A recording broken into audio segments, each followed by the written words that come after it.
I want to invite you to just, picture a scenario for a second. It is an entirely ordinary morning, like the kind that begins with a really profound sense of quiet. Oh, those are the best mornings. Right. You wake up and the light filtering through the blinds is just soft. You stretch. The sheets still hold that perfect heavy warmth from the night, you know? You're completely cozy. Exactly. Your breathing is slow, your mind is totally clear, and it just feels like the dawn of a beautifully calm, totally manageable day. You are in a state of absolute unconscious peace, but then you swing your legs over the side of the bed. And reality hits. Yeah. You lower your foot, completely expecting the familiar, dry texture of the floorboards. But instead, your bare heel steps squarely into a small, totally unexpected puddle of spilled water. Well, the contrast alone there is just jarring. It's a physical shock. It's this minor, sudden jolt of freezing cold that shoots right up your leg, and it instantly shatters that quiet morning state. It's completely gone in a second. Poof, gone. Your shoulders immediately tense up, your jaw clenches, and this sharp, solitary spark of pure annoyance just flares up in your chest. Right, you're awake now, but for all the wrong reasons. Yeah, I mean, you grab a towel, you wipe it up, you mutter something under your breath. It's a tiny, isolated moment, right? A mere fragment of a disruption.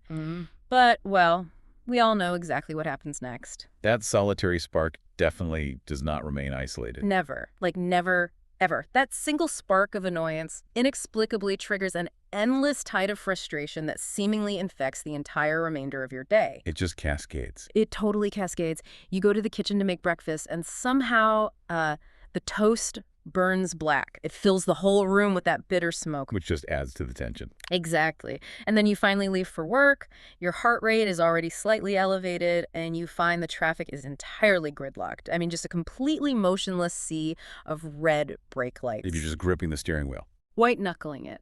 You finally step out of your car, already running behind, and the rain starts precisely in the exact moment you realize you left your umbrella sitting on the kitchen counter. It almost feels comical at that point. It really does. By the time you finally sit down at your desk, physically damp and just emotionally exhausted, a colleague walks by and makes a passing offhand comment. And normally, you wouldn't even register it.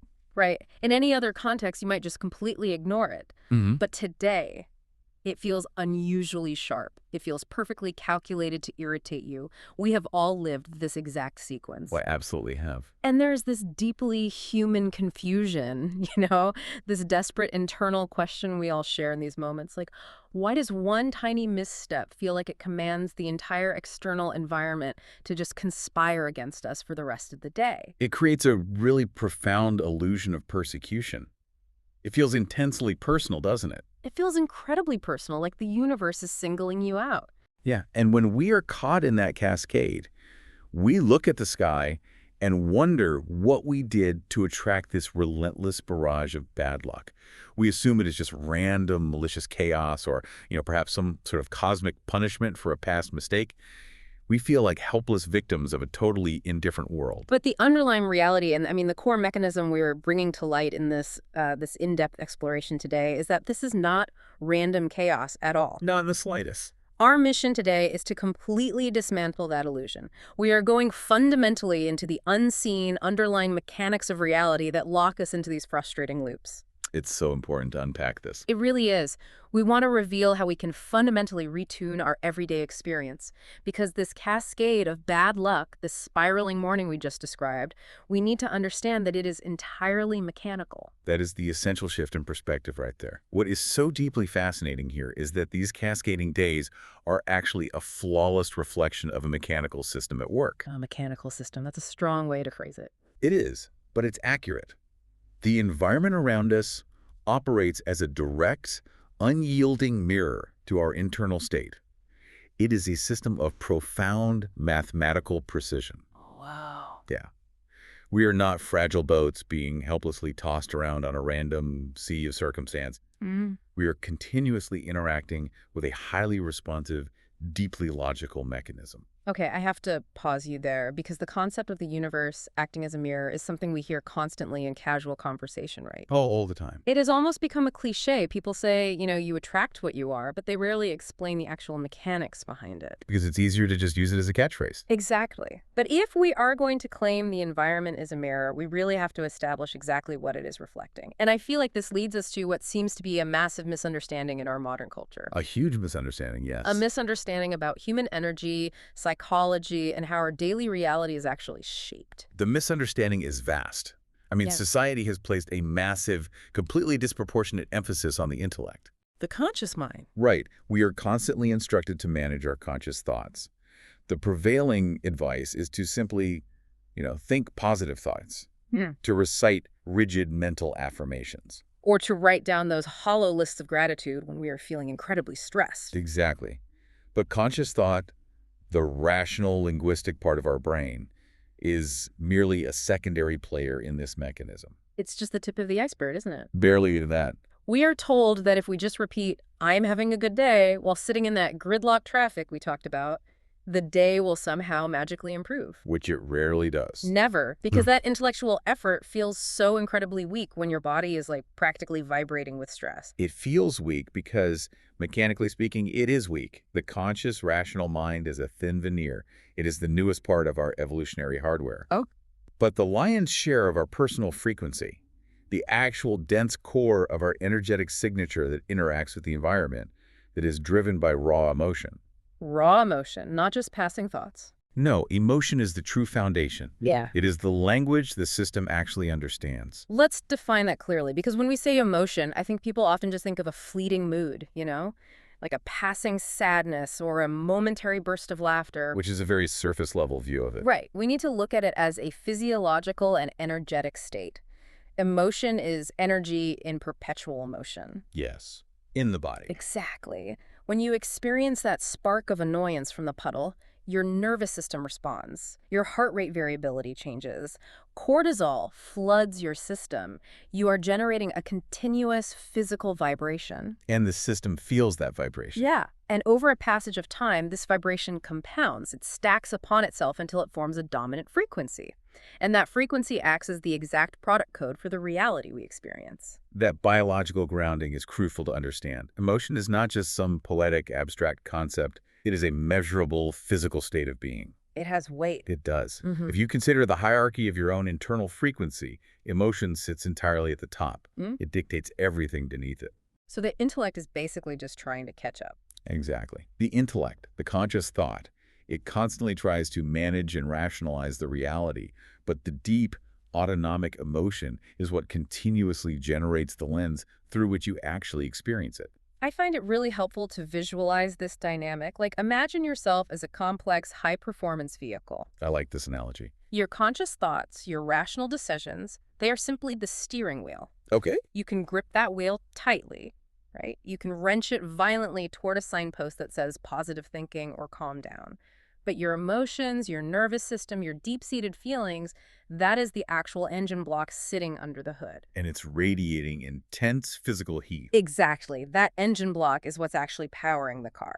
That analogy perfectly illustrates the mechanical failure most people experience in their daily lives. Right. Because if that engine is completely overheated with frustration or resentment or deep, unaddressed anxiety, simply turning the steering wheel toward a pleasant, rational thought will not stop the car from violently breaking down on the side of the road. Not at all. You can steer all you want, but if the engine is on fire, the vehicle is going to reflect that internal disaster. The steering wheel has absolutely no power to alter the state of a burning engine. It's just cosmetic at that point. It is.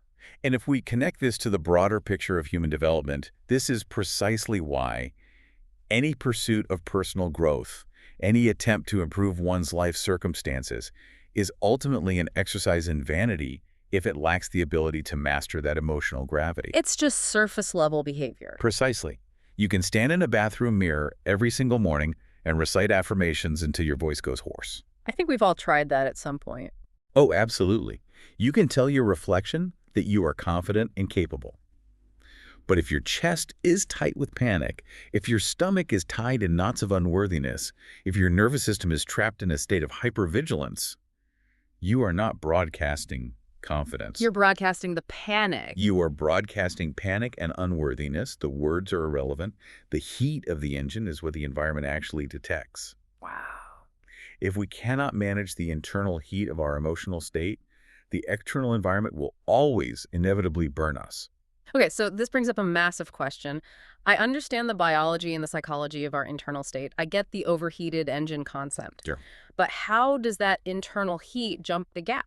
I mean, how does my internal private feeling of annoyance dictate what the outside world does when I step out my front door? That is the core mystery for most people. Right? I step in the puddle, my engine of annoyance starts running hot. What exactly does the external system do with that heat? How does it physically manifest? Well, it introduces us to the first foundational mechanism of reality. It is a mechanism that operates continuously, without pause or exception.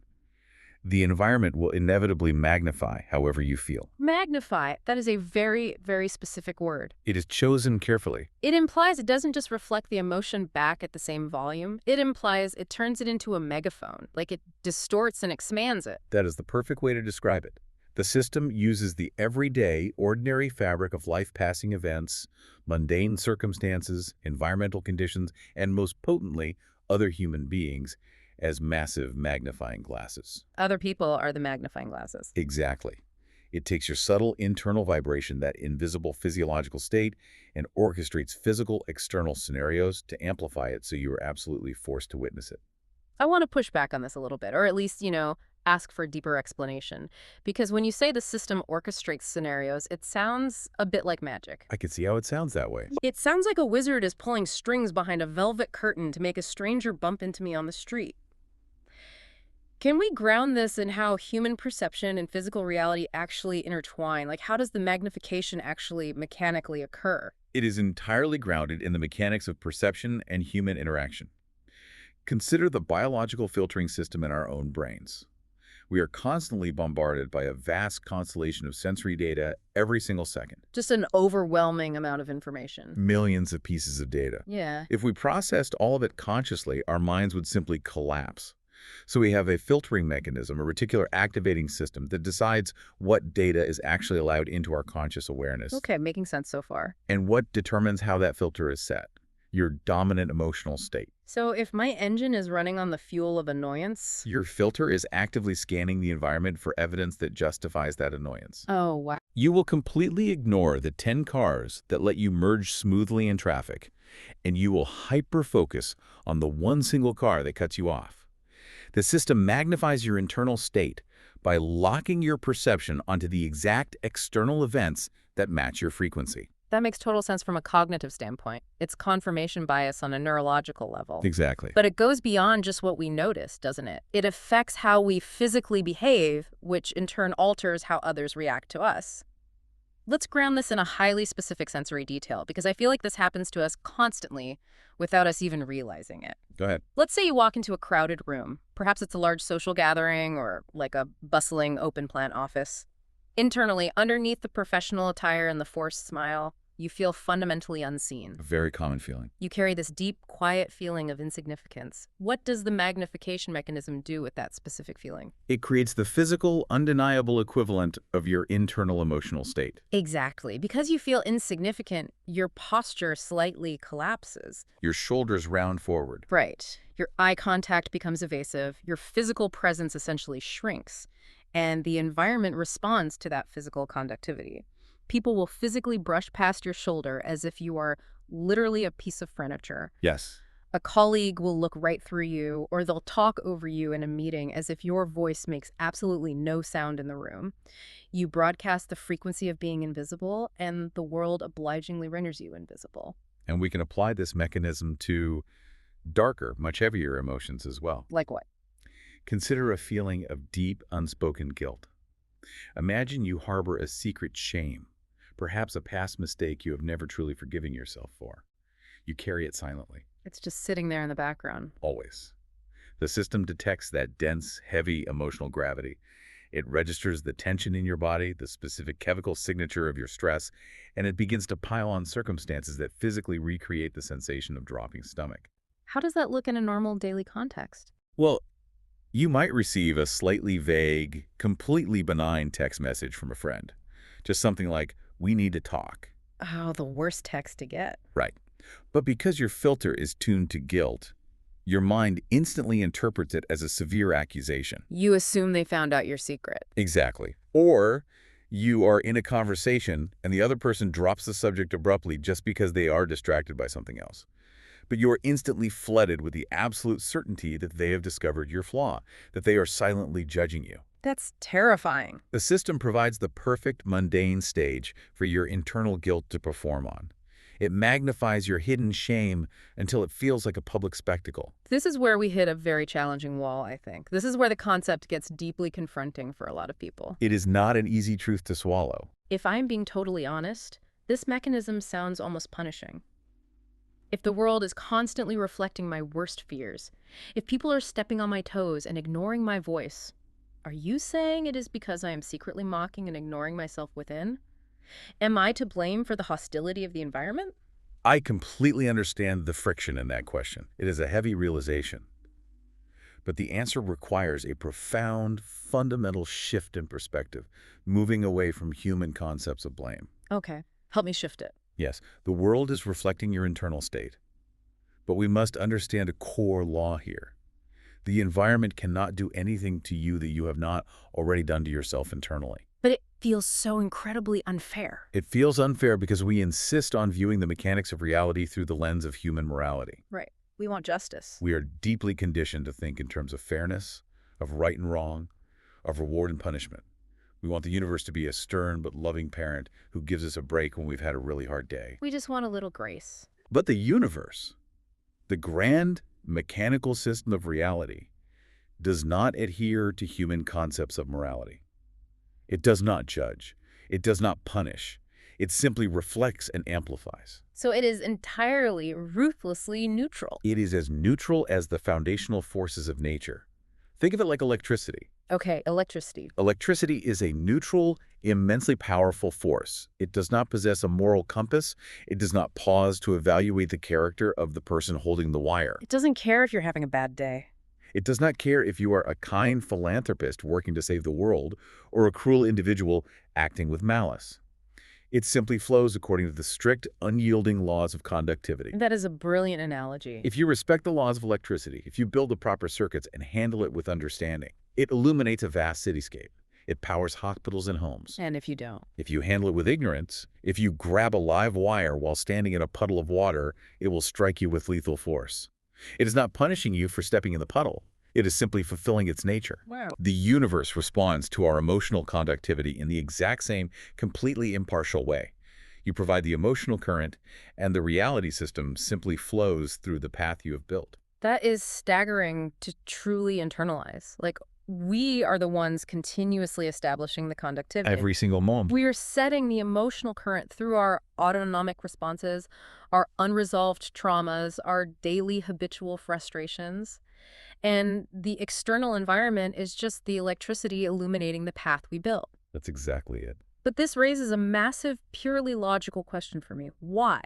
Why does the system operate this way? The why is fascinating. Right, if it is a neutral mechanism, why does it go out of its way to amplify our feelings to such an intense, almost unbearable degree? Like, why does a single puddle have to lead to a burnt breakfast and gridlocked traffic? What is the actual purpose of the magnification? To understand the why, we have to look at the inherent nature of systems and what drives them. What is fascinating here is understanding the profound hunger of the system. Yes, we can view the external universe as a macrocosm of our own internal microcosm. Just as our bodies require chemical energy to function, the broader system requires energetic output to sustain its mechanisms. Okay. It magnifies our emotions because emotion is, without question, the single most powerful, concentrated energy source in existence. Energy. So you are suggesting the environment is actually feeding on our emotional output. In a mechanical, systemic sense, yes. When the system detects a brand new emotional signal, let's trace it back to that initial sharp flash of anger from stepping in the cold puddle of water. Right, that spark. It recognizes a burgeoning energy source. It sees a spark.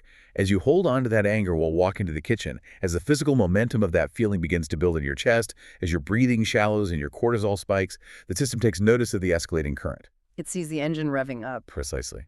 And what does any efficient system do when it finds a rich resource? It mines it. It seeks to maximize the extraction. It seeks to turn the dial up entirely. It intentionally orchestrates that symphony of minor daily disasters, the smoke alarm going off from the toast, the red lights, the sharp comment, to extract the absolute maximum emotional output from you. It wants the compound interest of our frustration. It pushes until the absolute breaking point. Yes. This deeply resonates when you consider the profound physical toll a so-called bad day takes on the human body. It's exhausting. We have all felt that specific, crushing physical sensation of being entirely emotionally drained. It is that feeling of finally turning the key in your front door late at night, letting your bag drop heavily to the floor, and just collapsing onto the sofa. You literally can't move. Your shoulders ache with tension, your jaw is tight, your mind is entirely blank, totally incapable of forming another coherent thought. You feel exactly like an empty battery. The charge has been completely, mercilessly pulled out of you. That physical depletion is the direct physical evidence of the energetic extraction.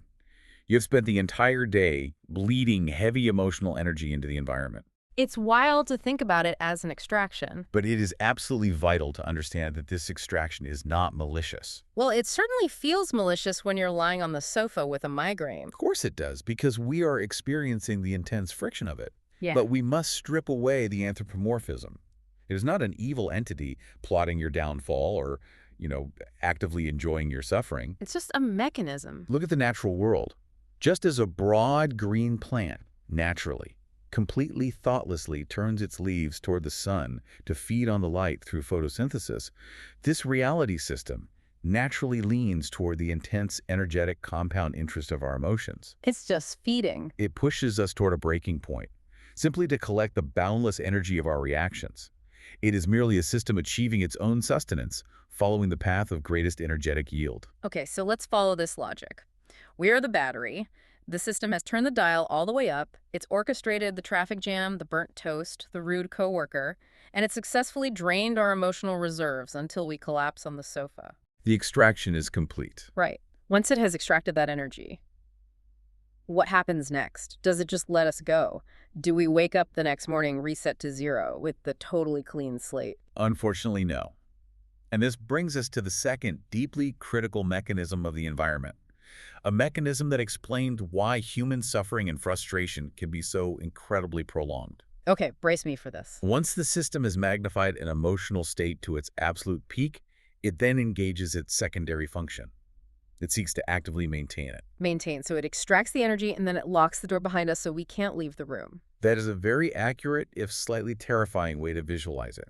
We must look at the fundamental laws of thermodynamics and natural systems. Science again. Always. Natural systems profoundly prefer convenience, ease, and energetic equilibrium.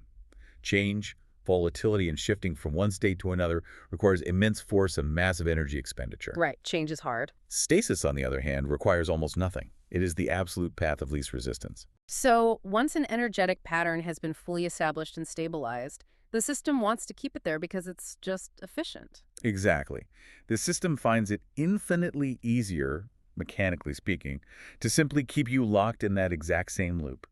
It has figured out your conductivity, it has established a circuit, and it just lets the current run. And here is the brutal part of that neutrality we talked about earlier. It absolutely doesn't matter if that loop is a beautifully harmonious, joyful, abundant life, or a thoroughly disastrous, anxiety-ridden nightmare. Not to the system, no. Equilibrium is simply equilibrium. The system doesn't care if the engine is running on premium fuel or if it's practically burning itself to pieces as long as it's running consistently. The system does not categorize your loop as good or bad, happy or sad. It only recognizes that a state of balance, a predictable output of energy, has been achieved. That makes so much sense. This fundamental mechanical preference for maintenance explains one of the most perplexing phenomenons in human behavior. It explains why people experience vast eras of their lives utterly stuck in identical repeating patterns. You see this everywhere. I mean, it is the literal definition of feeling stuck in a rut. Let's look at some real-world examples to ground this. Let's do it. Someone realizes their workplace is deeply toxic, right? It's filled with manipulative behavior and extreme stress. So they do the brave, logical thing. They quit. Sensible move. They move to an entirely new city. They update their resume. They interview for a new job. They think they have completely escaped. But within 6 months, they find themselves sitting across the desk from a brand new boss who possesses the exact same archetypal traits of cruelty and manipulation as the last one. It is the exact same dynamic, just wearing a different mask. Yes. Or consider financial patterns. Someone who faces the identical archetype of financial struggle time and time again. Oh, this is a very common one. They get a raise, they make more money, but inexplicably, the exact month the raise hits their bank account, their car transmission entirely fails, or an unexpected medical bill arrives, perfectly draining the surplus. The amount of money they earn changes, but the feeling of scarcity remains absolutely identical. Because the core frequency, the internal emotional engine, remain perfectly untouched.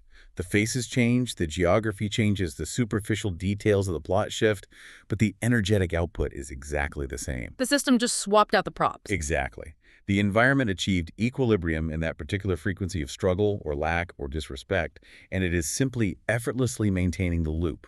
It will continue to supply the perfectly timed flat tire, the unexpected bill, the harsh conversation, to ensure the emotional friction remains perfectly steady. There is an immense, almost terrifying danger here if we walk through our lives unaware of these twin mechanisms of magnification and maintenance. We are completely blind to our own involvement. If we don't realize the system is just mirroring our internal state and locking it into place, we become the perpetual, unwitting fuel source for our own ongoing misery. We become active participants in our own entrapment. Exactly. We blame the traffic for our anger.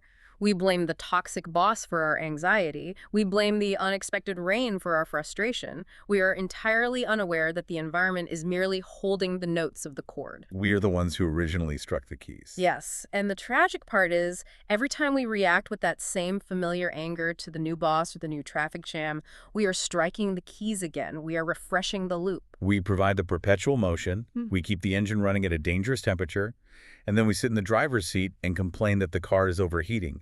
We are generating the very heat that is burning us. So, addressing you, the listener, directly for a moment, if we are caught in this flawlessly maintaining loop of frustration, if the system has built a highly comfortable, highly efficient equilibrium out of our chronic stress and anxiety, how on earth do we stop the momentum?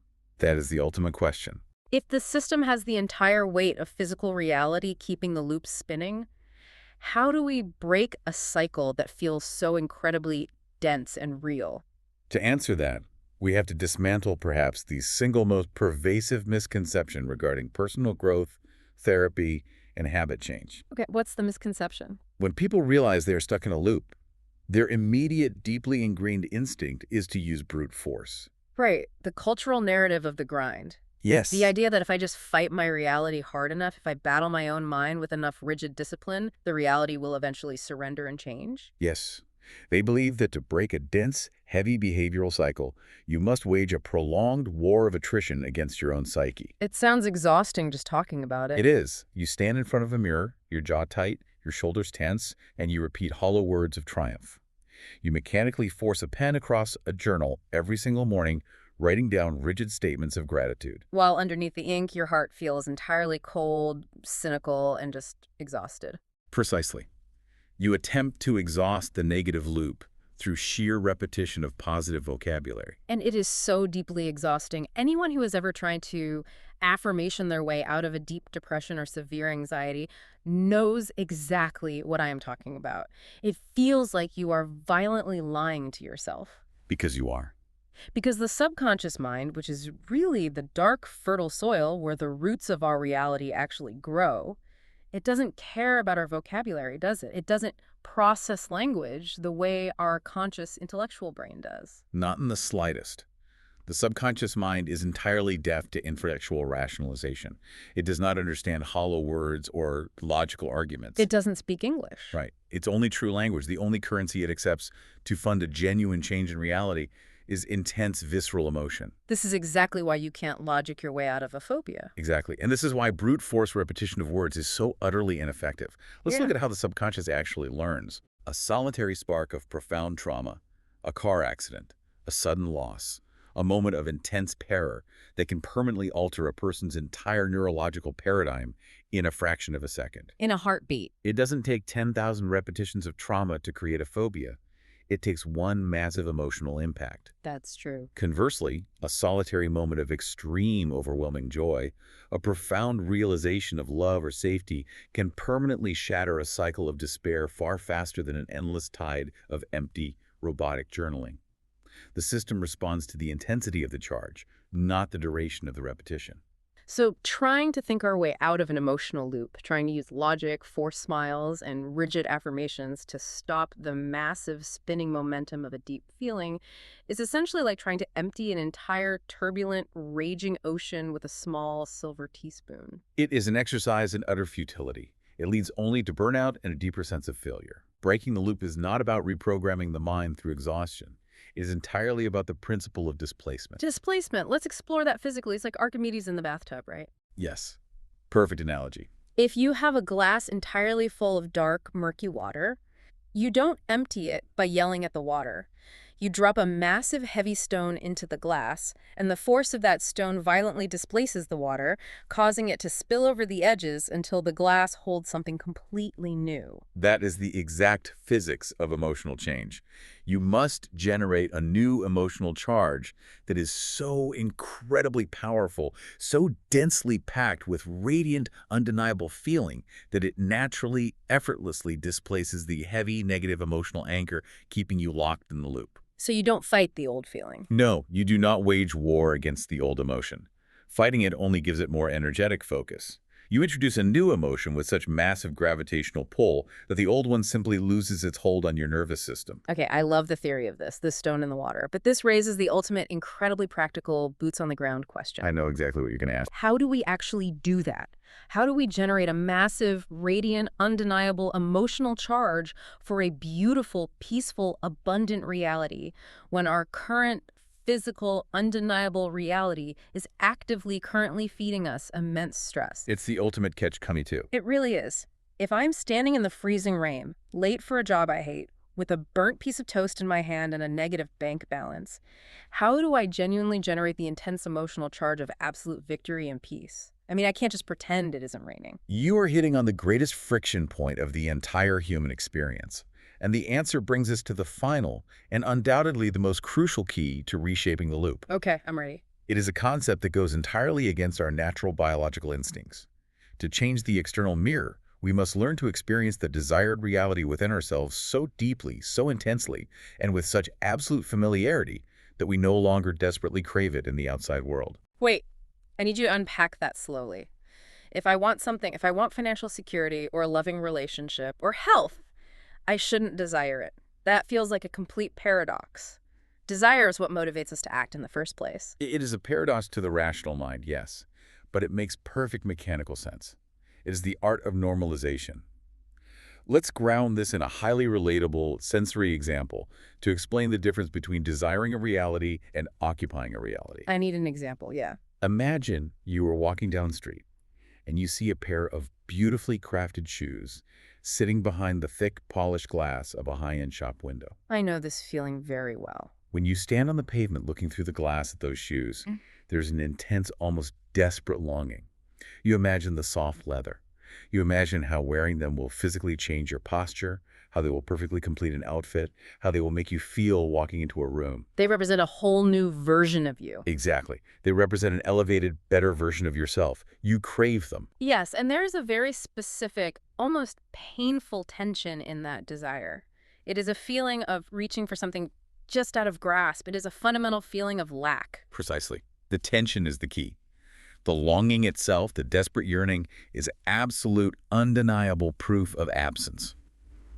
Your nervous system is broadcasting the frequency of, I do not have this. Okay, I see where this is going. Now contrast that state. Imagine you actually purchased those exact shoes. You have owned them for a long passage of time. Fast forward a few seasons. Exactly. They are now slightly scuffed at the toe. The rigid leather has softened, yielding and softly molding to the unique, specific arch of your foot. They are incredibly comfortable. You don't even think about them anymore. When you walk through your front door after a long day, you don't treat them like museum pieces. You kick them off carelessly, and they sit slightly askew by the entryway, blending perfectly into the background of your home. The longing is completely gone. There is no tension at all. They're just my shoes. They have become completely normal to you. They are invisible in their absolute familiarity. You don't stand in your hallway vibrating with the desperate joy of owning shoes. You just wear them. Wow. The system requires us to normalize our desired reality in the exact same way. This changes everything about how we approach our ambitions. It is the only way the mechanics work. Yeah. If the idea of achieving absolute financial peace, or finding a deeply loving, secure relationship, or securing your dream career makes you feel breathless with desperate excitement, frantic yearning, and nervous tension. The environment reads that frantic frequency as undeniable proof that you do not currently possess it. Because if you had it, you wouldn't be frantic. Exactly. You are broadcasting the frequency of lack, and the mirror will magnify and maintain lack. To break the loop, you must bring the feeling of your desire down from its shimmering, untouchable pedestal and weave it deeply into the quiet, mundane, boring fabric of your ordinary life. You must make your dream incredibly ordinary. This completely upends how the self-help industry teaches us to visualize our goals. We are always told to envision the grand finale, the peak moment, but this suggests it is not about vaguely imagining a flashy montage of success with a loud soundtrack. That just creates more tension. Right. It is about grounding the achievement in the quiet, undeniable, almost boring sensory details of having already lived it for years. You must visualize the Tuesday after the dream comes true. Yes. Oh, I love that. If your desired reality is a highly successful creative career, it is not about picturing the roaring applause of a massive crowd or holding a shiny trophy. That creates tension. It creates distance. It is about closing your eyes and feeling the rough, heavy, damp texture of a loved one's wool coat as they wrap their arms around you in a quiet, dimly lit hallway after the show to softly congratulate you. Beautiful. It is about smelling the specific, dusty, stale scent of the backstage room. It is about feeling the genuine, calm warmth of a quiet Sunday morning, drinking coffee, knowing the hard work is done, the bills are automatically paid, and you are entirely secure. You are moving from a state of striving to a state of dwelling. You are creating an internal environment of absolute certainty. And here is where the mechanics of displacement finally lock in. This is the stone dropping in the water. Yes. When you generate these internal, normalized emotions so profoundly, when you build such vivid sensory texture in your mind, that your autonomic nervous system actually reacts, a magnificent shift occurs. We are talking about genuine physiological changes based purely on internal focus. Yes. When your heart rate visibly slows down, when the chronic tension in your shoulders physically drops, when your breathing deepens. Perhaps even when you shed a quiet, involuntary tear of pure relief in the absolute solitude of your own bedroom. When that happens, you have successfully hacked the system. Because the subconscious mind cannot distinguish between that internal, deeply felt physiological tear of relief and a physical, external event. It believes the event has happened. To the dark soil of the subconscious, the seed has officially been planted. The reality has already occurred. The body believes it has the shoes. And in that exact moment, the massive emotional charge is successfully displaced. The heavy, chaotic anchor of desperation, lack, and frantic striving is gone. It has been pushed out of the glass. Completely replaced by the quiet, radiant, massive gravity of normalization and peace. And what does the mirror do with that peace? The system, which is constantly, tirelessly scanning for your dominant frequency, detects this brand new equilibrium. It senses the deep peace, the absolute familiarity, the state of having. And because it is a flawless, unyielding, neutral machine, it has no choice. It must engage its primary mechanics. It shifts its immense, terrifying power. It stops magnifying the puddle and the burnt toast, and it begins to seamlessly magnify and maintain that new peace in your external physical world. it matches the output. It begins to align the people, the opportunities, and the circumstances to perfectly match the quiet hum of your new engine. So the ultimate paradox is resolved. We take the extraordinary, impossible dream and we make it profoundly, quietly ordinary within our own chests. We make it boring. We let the overheated engine cool down, we turn off the frantic striving, and we start a new, quiet, powerful hum of certainty. We stop standing in front of the mirror demanding that the reflection smile first before we allow ourselves to be happy. We form the deep, genuine smile within the quiet, private landscape of our own feelings. And the mirror, bound by the unyielding mechanics of reality, has absolutely no option but to reflect it back. This has been an absolutely incredible journey of perspective today. We started this exploration with the jarring, icy shock of stepping in a puddle, watching a perfectly ordinary morning spiral entirely out of control. A feeling we all know too well. We felt the heavy, victimized frustration of being caught in a relentless cascade of bad luck. But as we've dismantled the illusions and unpacked the true mechanics, we've realized that the environment is just an impartial, flawless mirror. It isn't punishing us. It has never judged us.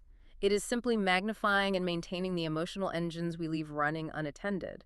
It takes our invisible, chaotic gravity and makes it dense physical reality. And if we connect all of these mechanics to the broader picture of human potential, it entirely strips away the victim mentality. It leaves us with a profound, almost overwhelming realization of our own capability. We are so much more powerful than we realize. We are not fragile, helpless entities being endlessly battered by random circumstance and hostile environments. We are the architects of the conductivity. We are walking, breathing universes. We hold the absolute, undeniable center of our reality. By taking responsibility for the engine, by mastering the quiet internal landscape of our own physiological feelings, By forcefully displacing panic with profound peace. and normalizing our ultimate joy until it feels as familiar and boring as an old scuffed pair of shoes. We command the mirror. We absolutely dictate the reflection. We hold the keys to the vehicle and we finally learn how to truly tune the engine. So addressing you directly as you step away from this in-depth exploration and merge back into the ordinary rhythm of your life as you wait in the inevitable gridlock of traffic, or stand in your kitchen making coffee, or navigate a tense conversation with a colleague. I want to leave you with a final, highly specific thought to mull over. A powerful thought to carry with you. Do not look at what is happening around you. Look inward. Ask yourself, what is the quietest, most subtle, deeply hidden feeling you are broadcasting right now underneath all your forced smiles and rational thoughts? What is the actual temperature of your engine? And if the mechanical system of reality were to take that exact hidden feeling and magnify it tenfold by tomorrow morning, what kind of world would you wake up in?